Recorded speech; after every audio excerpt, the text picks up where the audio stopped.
কারা করতেছে এই দর্শনগুলা? কারা করতেছে? বিগত 17 বছর আওয়ামী লীগ ক্ষমতায় থাকা অবস্থায় আমার মা বোনেরা রাজপথে বুক ঠেলে চলছে, নির্ভয়ে চলছে। কোনো আমার মা বোনেরদের দিকে কেউ চোখ তুলে তাকাই কথা বলতে পারেনি।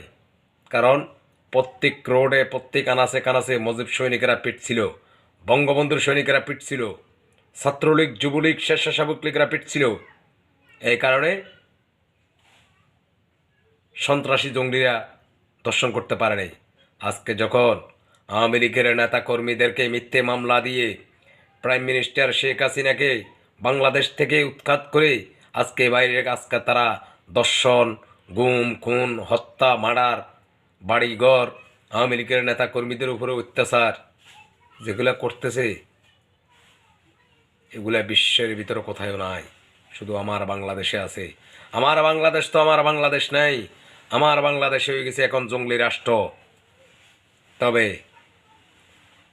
যেই দল তারা গঠন করছে, প্রত্যেক মুজিব সৈনিকেরা প্রস্তুত হয়ে থাকেন, সময় খুব নিকটে তাদেরকে বঙ্গোপসাগরে নিয়ে চুপাই তাদেরকে মেরে সাগরে ফেলে দিয়ে আসতে হবে। ওসব নাগরিক কমিটি টমিটি বাংলাদেশে পন্থাবার সময় নাই। এক নেতার এক দেশ, বঙ্গবন্ধুর বাংলাদেশ। বাংলাদেশের ভিতরে দল দুইটা, এক জয় বাংলা জয় বঙ্গবন্ধু, দুই কে চিনছেন তো, বিএমপি। দেশ স্বাধীন করছে কারা? বঙ্গবন্ধুর সৈনিকেরা। দেশ স্বাধীন করছে কারা? জিয়াউর রহমানের সৈনিকেরা। আজকে অমুক দল তমুক দল কই ছিল এরা? কই ছিল? আর রাজাকারের বাচ্চারা, তোদের বিচারে বাংলার মাটিতে হবে, তোদের বিচারে বাংলার মাটিতে হবে। একটু সময়ের অপেক্ষা। আমরা এখনো নির্দেশনা পাইনি। যখন নির্দেশনা পাবো তখন রাজপথে কীভাবে নামি, তোদেরকে টোকাইও পাবো না আমরা।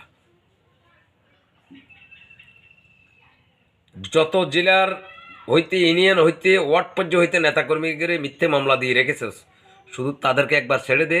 রাজপথে আওয়ামী লীগের মানুষ কিভাবে নামে দেখ। তোদের জিন্নাস জারাক সন্তানদেরকে বলতে চাই, তোদের বিচারে বাংলার মাটিতে কেউ করে কান্না করো, আমি মুক্তিযোদ্ধা, আমি মুক্তিযোদ্ধার নাতি, আমি সোহেল, ইনশাল্লাহ তোদের বিচার করব। মাইন্ডেড, কথাটা মনে রাখিস। জয় বাংলা, জয় বঙ্গবন্ধু, প্রাইম মিনিস্টার শেখ হাসিনা।